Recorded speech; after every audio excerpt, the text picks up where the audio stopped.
नमस्कार। हाल ही में हुआ G20 समिट इंडिया में फॉरेन मिनिस्टर लेवल पे। उस समिट में बहुत कुछ सामने आया। हालांकि जॉइंट जिस डिक्लेरेशन सामने नहीं आ पाया, 2 पैराग्राफ्स में प्रॉब्लम थी, जिस पैराग्राफ्स की वजह से वो जॉइंट डिक्लेरेशन नहीं आ पाया। लेकिन जॉइंट डिक्लेरेशन ना आने के बावजूद भी बहुत कुछ ऐसा हो गया जो कि हमें जो कि जिसको बोलते हैं हेडलाइंस में नहीं दिखा। लेकिन वो अगर if you read in between the lines, जैसे बोलते हैं लाइन्स के बीच में अगर पढ़ोगे तो बहुत कुछ निकलेगा। एक चीज तो ये निकली एक चीज तो ये निकली कि जापान के फॉरेन मिनिस्टर ने ये माना कि क्वाड का एक इंपॉर्टेंट पार्ट इंडिया है, और क्वाड अगर अगर इंडिया ना हो तो क्वाड ना चल पाए। उनका उनका एग्जैक्ट जो सेंटेंस था वो भी मैं आपको बताऊंगा, या सुमित सर बता देंगे। इनकी भी पैनी नजर रहती है सर, इनफैक्ट मुझसे ज्यादा पैनी नजर रहती है सर। पहले तो सुमित सर, बहुत बहुत स्वागत आपका हमारे शो में। आपके इंट्रोडक्शन की कोई जरूरत नहीं है किसी को भी। सर, ये क्या निकला? G20 क्वाड, इतना कुछ, इसमें से क्या सार निकला? देखिए रोहित भाई, शो पे बुलाने के लिए धन्यवाद, आपको प्रणाम और सभी दर्शकों को साधुवाद। सबसे इंपॉर्टेंट बात क्या है, करीब आपके यहाँ 125 मुल्कों के नुमाइंदे रिप्रेजेंटेटिव्स थे। आपके यहाँ 50 फॉरेन मिनिस्टर्स थे। आपका एक हफ्ते में 35 से ज्यादा बायलैटरल हुए। आपकी इतनी ज्यादा एक्टिविटी दुनिया में कराने की शख्सियत और ताकत केवल भारत रखता है। यूनाइटेड स्टेट्स ऑफ अमेरिका भी नहीं रख सकता। आज के डेट में कहते हैं यूएन में 35 कंट्रियों ने एक रेजोल्यूशन के खिलाफ के सपोर्ट में वोट दिया। बहुत बड़ी बात है, बहुत बड़ी बात है। 125 कंट्रियां यहाँ थी। आपका Raisena dialogue 5th biggest platform बन गया। मोदी जी ने चलाया था 2017-18 में। ओआरएफ एक इंडिपेंडेंट बॉडी है, ओआरएफ का प्लेटफॉर्म 5th बिगेस्ट प्लेटफॉर्म बन गया। आपने रशियन फॉरेन मिनिस्टर की स्टेटमेंट सुनी थी, उन्होंने बहुत गजब बोले थे उस पर। खैर वो तो आपने सुनी होगी। मैं आपको कह रहा हूं, आपके यहाँ 50 फॉरेन मिनिस्टर, सब कंट्रियों के डेलीगेट, इतनी बड़ी डिप्लोमेटिक एक्टिविटी कहीं और हो रही है। भारत का डिप्लोमेटिक सिक्का रोहित भाई इतना बड़ा हो चुका, भारत उसकी बात नहीं कर रहा। इटालियन प्राइम मिनिस्टर आपको खुद कहती है, yes India is the leader of global south. अब मैक्रोन साहब आ रहे हैं, ऑस्ट्रेलियन के प्रधानमंत्री जी आ रहे, जर्मन गए, इटालियन गए, और इटालियन प्रधानमंत्री ने हमारे मोदी जी का हाथ ऐसे पकड़ा था 2 हाथों से। क्या दैट शोज रेस्पेक्ट। आप देखिए, पहली बार हम रूस के विदेश मंत्री और अमेरिका के विदेश मंत्री को एक हमने वार्ता कराई है 20 से 25 मिनट की। कोई नहीं औकात रखता ये कराने की जो हमने कराई। किसी की औकात नहीं है दुनिया में कराने की। जहां पूरा यूरोप फेल हो गया, जहां पूरा वेस्ट फेल हो गया, वो वार्ता हमने कराई है। करेक्ट। आप देखिए, आपका G20 हुआ, what you call the Raisina dialogue हुआ, आपकी क्वाड की मीटिंग हुई, उसके अलावा 3 अधिवेशन और हुए। इतना बड़ा, मुझे बताइए, अगर आज यूनाइटेड स्टेट्स ऑफ अमेरिका चाहिए, वो भी 125 कंट्रियों की डेलीगेशन नहीं इकट्ठा कर सकता। 50 फॉरेन मिनिस्टर आना, रोहित भाई भूचाल इतना उठा है कि पड़ोसियों के डिफेंस बजट बढ़ गए। हमारे पड़ोसियों के डिफेंस बजट बढ़ गए। चाइना की तोती बंद है, चाइना की ऐसे मुंह पे ताला लगा है। आज तो कुछ लोगों की बात कहे तो आज तो लोग पाकिस्तान को ये एडवाइस कह रहे, India can dictate the terms in which Americans will handle you. India will dictate the terms in which Americans will handle you. आज भारत का दमखम पूरा मानता। भारत को ग्लोबल साउथ का लीडर मानने का मतलब पता क्या? 90% कंट्रियों का नेता भारत है। और आपके यूरोप में, अगर मैं आपको बोलूं, पूरे 2 खंड हो चुके हैं। यूरोप में 2 खंड हो चुके हैं। मैं आपको बताऊं, 4 जियोपॉलिटिकल पोल है, वर्स्ट केस में 5 है। B4, इंडिया, चाइना, USSR और अमेरिका। आप इंडिया हो, अमेरिका आपके साथ, रशिया आपके साथ, ये बचा चाइना, छोटी वाली उंगली, ये तो परेशान होगी। 4 में से 3 पोल एक जगह, और चाइना का भी फॉरेन मिनिस्टर आया था। चाइना का भी फॉरेन मिनिस्टर, एक पोल अलग है। और अगर आप वर्स्ट केस में फ्रांस को ले लीजिए, यूरोप में से अगर और कोई था, फ्रांस है। फ्रांस भी आपके साथ है। स्पेन आपके साथ आना चाहता है, लैटविया आपके साथ आना चाहता है, क्रोएशिया आपके साथ आना चाहता है। 19 अफ्रीकन कंट्री आपके पास आई है डेट रिस्ट्रक्चर करवाने। 19 कंट्रियां, हर कोई आपके पास पहुंच रहा है कि आप हमारी मदद करिए, हमारा डेट स्ट्रक्चर करिए। बांग्लादेश को लोन दिलाने वाले हम, बांग्लादेश को लोन दिलाने वाले हम। मोदी जी ने फॉरेन मिनिस्टर्स की कॉन्फ्रेंस में क्या कहा? मोदी जी ने कहा कि ये फाइनेंस मिनिस्टर्स की कॉन्फ्रेंस में, हमें दुनिया की कंट्रियों को लिबरेट करना है डेट ट्रैप से।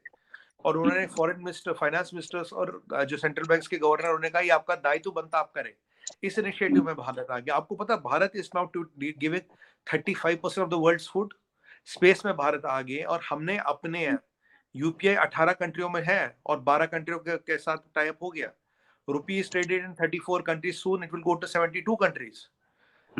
हमारे यहाँ सेकंड बिगेस्ट अब रोड नेटवर्क है रोहित भाई, after US. It's not China, it's us. और आपको आज एक और शुभ समाचार सुनाऊं।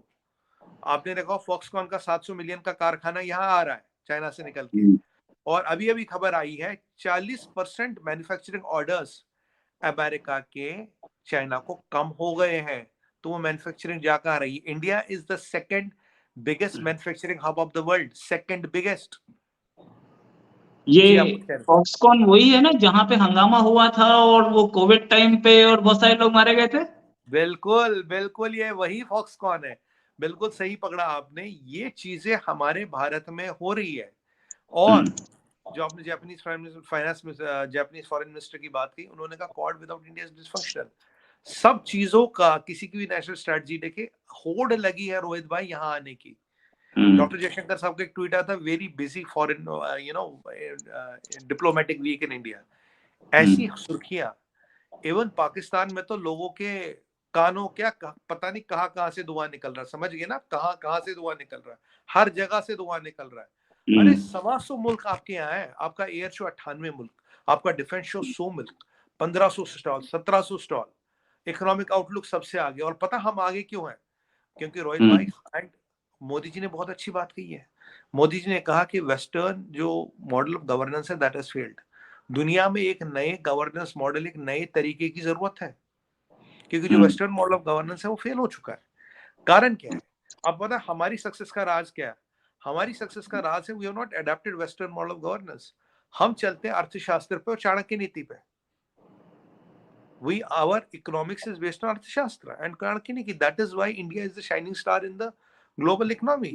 आज देखिए, और अब तो हर कोई इंडिया की बात कर रहा है रोहित भाई। 18 महीनों में $532 बिलियन का एफडीआई आया है 18 महीनों में। आपकी मीडियन एज 28 साल है, चाइना से 11 साल कम। आपका डेमोग्राफिक डिविडेंड 2070 तक रहेगा। हर मिनट 8 लोग शहरों में आ रहे हैं। We are creating multiple cities. Second biggest road network आपके यहाँ, दुनिया में सबसे ज्यादा सड़कें हम बना रहे हैं। हर सेकंड 3 लोग इंटरनेट के साथ जुड़ रहे हैं, 2 लोग गांव के हैं। We are the biggest consumers of data. We have sold highest number of mobile phones. हमारा मोबाइल फोन एक्सपोर्ट्स भी $10 बिलियन। और हमारी जो हमारी ट्रेन है, अमेरिका और कनाडा जो ट्रेन जा रही है, मेट्रो ट्रेन, वो भारत से जा रही है। हम 470 इंजन एक्सपोर्ट कर रहे हैं बाहर। 470 इंजन, इलेक्ट्रिकल इंजन, पूरे अफ्रीका में, पूरे यूरोप में हम एक्सपोर्ट कर रहे हैं। यही नहीं, will be the first ones to export the hydrogen train. Vande Bharat platform अगले साल से एक्सपोर्ट के लिए अवेलेबल होगा। हमारा जो सिस्टम है रेलवे का, कवच ऑलमोस्ट सब अफ्रीकन कंट्रीज यूज कर रही है, which is a system which prevents crashes and failures। अभी आपने देखा होगा ग्रीस में क्रैश हुआ, तो ग्रीस ने भी हमसे कवच मांगा है। और मतलब वही नहीं, हम अपना most advanced missile interception system develop कर रहे हैं। We are developing the most advanced missile interception system. आप इंडिया की बात इकोनॉमी में करें, स्पेस में करें, फूड में करें, कहीं भी करें, इंडिया इज नंबर 1। और इंडिया का डिप्लोमेटिक क्लाउड इतना है कि हम उसको खुद बयान नहीं कर पा रहे। We are underplaying our diplomatic clout today. आज अमेरिका के पास इंडिया को खुश रखने के अलावा कोई ऑप्शन नहीं है। पाकिस्तान तो हमारे रहमो करम पे पल रहा है। और चाइना की इतनी हवा टाइट है, उन्होंने तो 12-13% डिफेंस बजट बढ़ा दिया। 12-13% बजट इसलिए बढ़ाया क्योंकि आप देखिए चाइना का डिप्लोमेटिक स्नब कितना हो रहा है। चाइना को कोई नहीं पूछ रहा, और इंडिया में 125 कंट्री आ रही है। और अभी तो एससीओ होना बाकी है, तो ये जो भारत का बढ़ता वर्चस्व, बढ़ता क्लाउड है, ये बहुत इंपॉर्टेंट है। दुनिया में कोई भी फैसला अब बिना भारत को टेबल पे रखे हो ही नहीं सकता। You cannot have any decision in the world without India being on the negotiating table। Because जो मैं आपको कह रहा था, हमारा मिशन है 51 चीजें कंट्रोल करने का, और हम अपने मिशन में अग्रसर हो रहे हैं। We are controlling more and more things and producing for the world। And you know Bharat कहाँ सक्सीड हुआ? जहां दुनिया फेल हुई, जहां चाइना फेल हुआ। अमेरिका का बारी, उन्होंने अपने बारे में सोचा। जापान की बारी है, अपने बारे में सोचा। चाइना की बारी है, अपने बारे में सोचा। हमने दुनिया के बारे में सोचा। हमने पैसा नहीं कमाया, हमने इज्जत कमाई। ENY का नंबर देखिए, बाय 2045 $25.8 ट्रिलियन इकोनॉमी। 22 सालों में $22 ट्रिलियन जोड़ रहे हैं। अब कोई सवाल मुझसे पूछते कहां से जुड़ेगा सुमित भाई? $60 ट्रिलियन का तो केवल पेमेंट्स मार्केट है, $5 ट्रिलियन का रिटेल है, स्पेस $1 ट्रिलियन, टूरिज्म $1 ट्रिलियन। हमारे यहाँ कोई भी सेक्टर $1 ट्रिलियन से कुछ नहीं है। रोहित भाई, आप और मैं रेवोल्यूशन देख रहे हैं, क्योंकि आपने और मैंने पेजर भी देखा है, हमने वो घुमाने वाला फोन भी देखा, बिजली की और फोन की बिल की लाइन में भी लगे हैं, राशन की लाइन में भी लगे हैं, मिट्टी के तेल के लाइन में भी लगे हैं, और आज हम रेवोल्यूशन देख रहे हैं। इंडिया में 10 साल में वो होगा जो कभी नहीं हुआ। और आपको एक और चीज प्रेडिक्ट बता दूं, by 2028 we'll have more expats working in India than our NRI population working out. हमारे NRIs की बात करूं यूएस में, मैं आपको बताऊं, बड़ा गर्व है मुझे कहते हुए, 1% पॉपुलेशन भी नहीं 6% टैक्स देती है। एवरेज हाउस होल्ड की इनकम यूएस में $54,000 है, हमारी $90,000 है। एवरेज ग्रेजुएशन रेट 30% है, हमारी 64% है। और सीईओज पॉलिटिशियंस हर जगह इंडियन आ रहा है।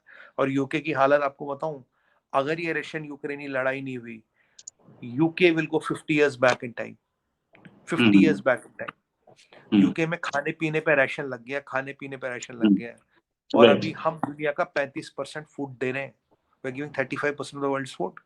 रोहित भाई, इंडिया इतना आगे निकल चुका है आपके हमारे सामने, वो तो हम सनातनी हैं, हम इसकी कोई ज्यादा बखान या गुणगान नहीं करते। We have achieved miles and we have grown leaps and bounds. और आने वाले 10 साल में आपको रेवोल्यूशन दिखेगा। बाय 2026 हमारे ईज ऑफ लिविंग के 2 सर्कल है, राइट?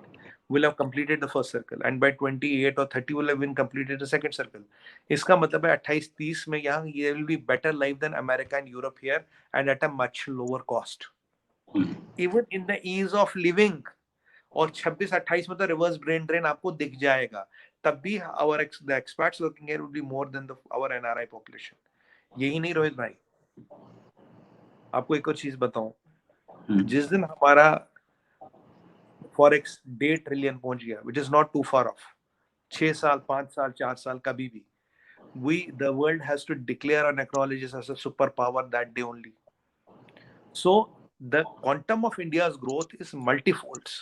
इतनी जगह इंडिया बढ़ रहा है, इतना अच्छा इंडिया कर रहा है, क्योंकि दुनिया की मतलब हमें अपने आप को काला टीका लगा के चलना पड़ेगा, दुनिया की नजर न लगे। दुश्मनों के तो हर छेद से धुआं निकल रहा है, ये बोलूंगा बस।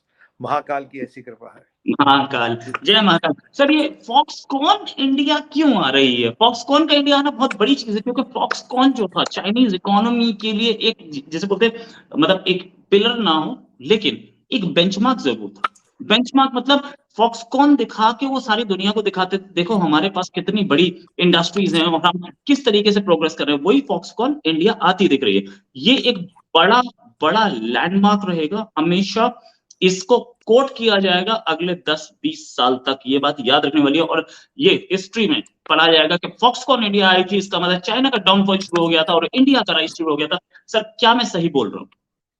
आप बिल्कुल सही बोल रहे हैं रोहित भाई। अभी नंबर आया है कि यूएस के जो मैन्युफैक्चरिंग ऑर्डर्स जो चाइना को गए हैं अभी फाइनेंशियल ईयर में 20-40% लेस है। तो 40% ऑर्डर कहाँ गए? फॉक्सकॉन फ्लैगशिप मैन्युफैक्चरिंग थी चाइना की। फॉक्सकॉन में एप्पल ही नहीं बनता था, बहुत कुछ बनता था। अगर फॉक्सकॉन $700 मिलियन यहाँ लगा रहा है, $1 बिलियन यहाँ लगा रहा है, तो इसका मतलब एक बहुत बड़ी सेंध लग गई चाइना में। ये वही वाली बात है, अगर आप फ्रांस से आईफिल टावर छीन लो, फ्रांस से आप आईफिल टावर छीनो तो मलेशिया से पेट्रोनस टावर निकाल लो, ये वो वाली बात है। एम्स्टरडेम से उसकी कनाल्स निकाल दो, करेक्ट? फिर एम्स्टरडेम में बचा क्या? फॉक्सकॉन चाइना का वही है।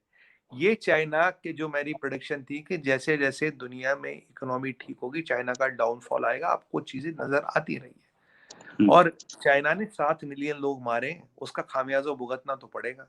चाइना से जिस फास्ट पेस से डिकपलिंग हो रही है, फॉक्सकॉन की क्यों बात करें, निसान की बात करें, टोयोटा की बात करें, रेटिंग एजेंसीज की बात करें, नाइकी की बात करें, प्यूमा की बात करें, इनसे ये सारे चाइना से भाग रहे हैं। चाइना में टिक कौन रहा है? Everybody is running away from China. और सेमीकंडक्टर इंडस्ट्री तो खैर भाग ही रही है। तो ये जो चाइना का डाउनफॉल हो रहा है, जो रेजिनमेंट लोगों के अगेंस्ट है चाइना का, वो अब दिख रहा है। That is visible on the ground now and people are already feeling it.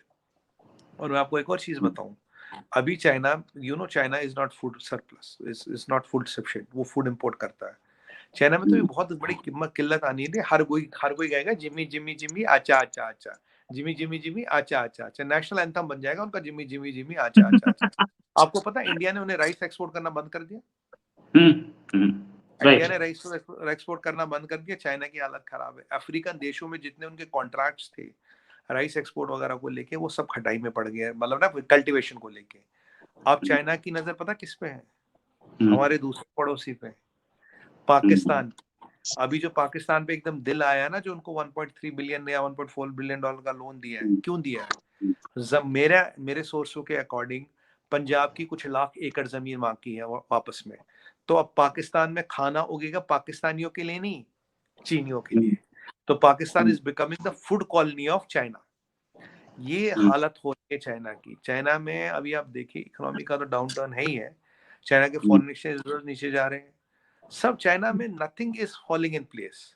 और भगवान जी जिनपिंग की को सलामत रखे, जब तक जी जिनपिंग वहां रहेगा आपको कुछ करने की जरूरत नहीं है। चीजें खुद ब खुद टूट टूट के निकलती रहेगी। आप देखिए भारत में इतने बड़े इवेंट हुई, चाइना की एक प्रतिक्रिया नहीं हुई है। आपकी बार नया फाइनेंस मिनिस्टर यहाँ भेज दिया, अब नया फॉरेन मिनिस्टर यहाँ भेज दिया, क्योंकि पुराने से दाल गलती नहीं थी, कह रहा हम नए को भेज के देखते शायद ये कुछ कमाल कर ले। रोहित भाई, चीजें are changing at a revolutionary level, और हमें कुछ दिख रही है, हमें नहीं दिख रही है, and India is down playing it. अभी हम इसको थोड़ा डाउन प्ले कर रहे हैं, और ग्लोबल साउथ के लीडर तो बनेंगे। आप 90% दुनिया का लीड कर रहे हो sir, you are leading 90% of the world. और अब तो मैंने ये भी सुना है कि अब हम मेडिटेरियन में जाने की बातें भी कर रहे हैं। मेडिटेरियन भी हमारे नक्शे पे आ चुका है, नेवल रडार पे। तो हाइफा पोर्ट तो लेते ही मेडिटेरेनियन में एंट्री हो गई थी। नहीं, अब मेडिटेरियन के अंदर जाएंगे, इनर सर्कल ऑफ मेडिटेरियन में। ओके, महाकाल की कृपा तो भी जल्द होगा। और आपको बता दूं, हमारा अंडमान निकोबार में सबसे बड़ा दुनिया का ओवर द हॉरिजॉन रडार लग रहा है, जिससे जो सिर्फ 5 या 7 कंट्रियों के पास है, जिससे आप 5000 किलोमीटर तक उड़ने वाले पक्षी को भी नाप लोगे। 5000 किलोमीटर का डायमीटर है, कंफर्म नहीं है, बट जो मेरे को सोर्स बेस्ड इंफॉर्मेशन आई है, सबसे बड़ा दुनिया का ओवर द हॉरिजॉन रडार। और हमारे पड़ोसियों की नींद दोनों तरफ से उड़ गई है। और आजकल एक और अच्छी बात हो रही रोहित भाई, हमारे जितने भी शत्रु है ये दुनिया में जहां भी छुपे, पता नहीं यार इनको कौन मार रहा है, पता नहीं कैसे मर रहे हैं, कोई आ रहा है मार रहा है, गोली मार रहा है, पता नहीं क्या क्या हो रहा है, क्या माया का चक्कर चल रहा है, सब निपट रहे हैं। अब मैं किसी डिबेट में बैठा तो कोई कह रहा है कोई और भी लोग इधर उधर रहते हैं कराची वराची में, मैंने कहा कोई सेफ नहीं है आज की डेट में। आप कराची में हो, इस्लामाबाद में हो, पिंडी में हो, या कंटोनमेंट में हो, सेफ तो नहीं हो। अब हमने कुछ नहीं किया, हमें नहीं पता कौन कर रहा है, पता नहीं रोहित भाई क्या हो रहा है। देखिए जब, और पाकिस्तान में तो वैसे ही आजकल सेल लगी है ना हर एक पे, आप कीमत दो काम हो जाता है। Everything and everybody is up for sale, you just need to have right price. जब आज जवेरी को बेच सकते हैं तो वो तो किसी को भी बेच सकते हैं ना। तो बेचने के लिए उस पाकिस्तान की क्राइम की मंडी में तो स्टॉक मार्केट की तरह, right price right time, you get what you want. Right. अच्छा, भाई भारत का ढक्का चारों तरफ से पिट रहा है।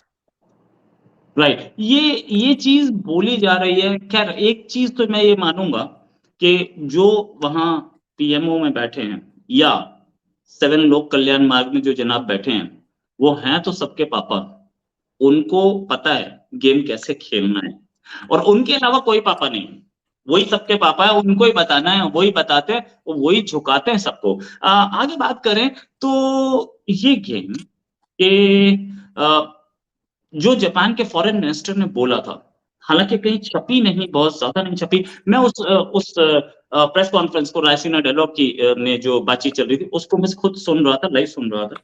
उसमें उन्होंने एक चीज बोली कि क्वाड इज लाइक बीटल्स, हम साथ परफॉर्म करते हैं, वी परफॉर्म टुगेदर। लेकिन इसी बीच में सर पॉल मैकार्टनी अपनी एक सोलो एल्बम भी रिलीज कर जाते हैं। निशाना उनका कहां था, और वो क्या बोलना चाह रहे थे कि क्या सोलो एल्बम अलाउड है, या वो सोलो एल्बम बनाने वाले पॉल मैकार्टनी के बिना कॉर्ड नहीं चल पाएगा। बिल्कुल सही नब्ज पकड़ी है रोहित भाई आपने। सोलो एल्बम बनाने वाले के बिना कॉर्ड की परिकल्पना भी संभव नहीं है। अभी आपको दूसरी चीज बताऊं, ये जो रशिया और यूक्रेन कॉन्फ्लिक्ट चल रहा है, चलिए मैं आप मैं इस पे सोच रहा था बात ना करूं, कर लेता हूं। इसका सबसे ज्यादा फायदा किसको हो रहा है? सबसे ज्यादा फायदा इंडिया को हो रहा है। 4 पोल में से चाइना इंटरेस्टेड है नहीं, रशिया बिजी है, अमेरिका बिजी है, बचा इंडिया। तो इंडिया के तरफ लोग ऐसे आ रहे जैसे मैग्नेट से लोहा कूद कूद के, अगर लोहा की कीलों में मैग्नेट चलाओ तो क्या करती, कीले कूद कूद के मैग्नेट से चिपकती है ना। इंडिया वो मैग्नेट बना, इंडिया वो पोल बना, इंडिया की इकोनॉमी बढ़ रही है, इंडिया के एफटीएस बढ़ रहे हैं, इंडिया की ट्रेड डील्स बढ़ रही है, इंडिया का वर्चस्व बढ़ रहा है, इंडिया का स्टैचर बढ़ रहा है, हर चीज इंडिया का बढ़ रहा है। और इंडिया को अब इग्नोर करने की औकात तो यूनाइटेड स्टेट्स ऑफ अमेरिका में भी नहीं है। चाइना तो दूर की बात है, चाइना तो ढलता हुआ सूरज है। चाइना की अब अगर आप थिंक टैंक्स देखें, यूएस की थिंक टैंक्स भी चाइना के एंड डेट 2029 लिखना चालू कर दिया उन्होंने, 2029 चाइना विल ब्रेक बाय 2029। तो रोहित भाई, डूबते हुए सूरज को तो कोई मतलब नहीं रखता। और मैंने जो आपको एक चीज बताई, हमारा डेमोग्राफिक डिविडेंड आने वाले 50 सालों तक रहेगा, 50 सालों तक। 2024 में मैं आपको 25.8 ट्रिलियन पेसिमिस्टिक बता रहा हूँ। And you and me are going to see a revolution of our lifetimes. जो आज तक नहीं हुआ वो आने वाले 10 सालों में होगा। और 10 सालों में इतना होगा कि लोगों की आंखें फट के रह जाएंगी, लोगों का दिमाग फट रहा है। आप देखिए दुनिया में होड़ लगी है भारत के साथ जुड़ने की। याद है रोहित भाई, आपके शो पे मैंने कहा ये 3 उंगलियां ऐसे की थी, इंडिया, चाइना और अमेरिका। मैंने कहा आने वाले 6 महीनों में हर कोई अपनी इकोनॉमी को इन 3 में से एक के साथ अलाइन करना पड़ेगा। मैं कहा चौथा कोई ऑप्शन, कोई पोल नहीं है। अब आप वो चीज सच होती दिख रही है आपको? Can you see that really happening? That is really. और डेनमार्क का प्रिंस भी आया हुआ है, डेनमार्क का भी प्रिंस आया हुआ है। रॉयल्स अपना अलग चला रहे हैं, गवर्नमेंट्स अलग चला रही है, यहाँ चल रहे हैं, वो चल रहे हैं। आज तो नड्डा जी भी कब व्यस्त नहीं हो रहे। नड्डा जी भी दुनिया भर के लोगों से मिल रहे। डॉक्टर जयशंकर तो पता नहीं कैसे मैनेज करते हैं। तो ये जो रशियन यूक्रेनी कॉन्फ्लिक्ट है, इसने इंडिया को एक ऊपर आने में कहीं ना कहीं मदद की। हमने कॉन्फ्लिक्ट को, तो जबकि हम शुरू से कह रहे कॉन्फ्लिक्ट हटाओ, बट एक और बात बताओ आपको, यूके के पास एक टाइम में पावर थी, जापान के पास थी, चाइना के पास थी, पर इनमें से किसी की हिम्मत नहीं थी डिडॉलराइजेशन की तरफ चले। डिडॉलराइजेशन की पहल किसने की? इंडिया ने। डिडॉलराइजेशन की तरफ चला कौन? इंडिया। किसने अपनी करेंसी को इतनी जल्दी और इतनी कंट्रियों में और अपने पेमेंट एप्स को पहुंचाया? इंडिया ने। और आज हम इंटेलिजेंस सॉफ्टवेयर की बात करें, वेदर मॉनिटरिंग सॉफ्टवेयर की बात करें, 5G की बात करें, 6G की बात करें, टेलीकॉम स्टैक की बात करें, इंडिया तो हर चीज देने को तैयार है। इंडिया ने मना कहाँ किया है? ये जो इंडिया सबको आके दे रहा है आगे से, आप समझ रहे हैं इसका लॉन्ग टर्म इम्प्लीकेशन क्या है? इसका लॉन्ग टर्म इम्प्लीकेशन बहुत बड़ा है। और आपने सही बोला, जो आपने डिस्क्रिप्शन दिया वो सही था आपका, कि the world is knowing who is the पापा। पापा को प्यार से कहते हैं विश्वगुरु। विश्वगुरु कौन है ये सब मान रहे हैं रोहित भाई। और ये अगर आप पिछले 5-6 महीनों में देखिए, अगर आप सारी चीजों को जोड़े और अध्ययन करें, कितनी चीजें हो गई, कितनी दुनिया बदल गई, हमें पता ही नहीं लग पाया। और यह हमारी आंखों के सामने होता रहा। We could not even feel or sense the change, but the change has happened. This is the reality of life, Rohit bhai. This is what world is about. Right. Sir बिल्कुल बहुत सही। और विश्वगुरु कौन है और पापा कौन है ये सबको पता है। और जल्दी ही ये भी पता चल जाएगा कि अब आने वाला अमृतसर में नेक्स्ट G20 का नेक्स्ट जो समिट है या मीटिंग है वो अमृतसर में होने वाली है। और अमृतसर से वो लोकेशन हिला दी जाए, ऐसी बहुत कोशिश की जा रही थी, नहीं हिलेगी, वही होगा। ऐसे पे गवर्नमेंट अड़ी है, इस पर भी बात करेंगे next time around. Thanks a lot sir for joining us, और उम्मीद है जल्दी एक डिस्कशन और बात करेंगे। अभी के लिए नमस्कार, धन्यवाद, जय हिंद सर। नमस्कार, जय हिंद, हर हर महादेव।